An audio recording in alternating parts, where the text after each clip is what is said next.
trên hành tinh. Họ thành ca sướng chiếu sao an bình, vì Giêsu đến cứu anh và tôi. Họ thành ca sướng chiếu sao an bình, vì Giêsu đến cứu tôi với vàng. Tôi đã lùi đi, như lại ánh sáng cho vua Giêsu. Về nơi mừng vui, ngày đau thương vắng những ai buồn đau. Họ thành ca sướng chiếu sao an bình, vì Giêsu đến cứu anh và tôi. Họ thành ca sướng chiếu sao an bình, vì Giêsu đến cứu tôi với vàng.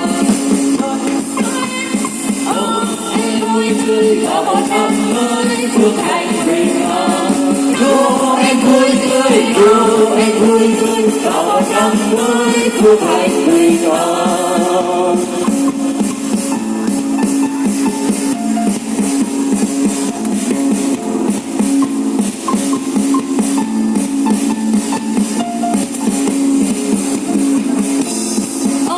Noel lại về, đầy đủ tươi nở trên ngôi mộ tươi.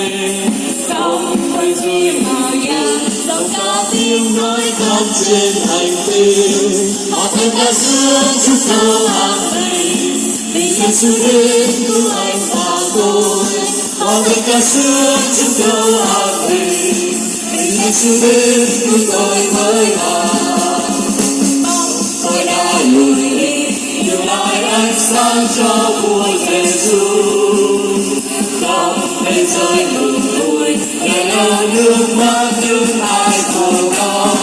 Họ thành ca sướng chúng con an bình, vì Giêsu đến cứu anh và tôi. Họ thành ca sướng chúng con an bình, vì Giêsu đến cứu tôi với vàng.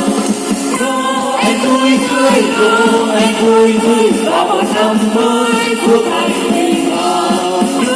Anh vui tươi, anh vui tươi và một năm mới phước hạnh bình an.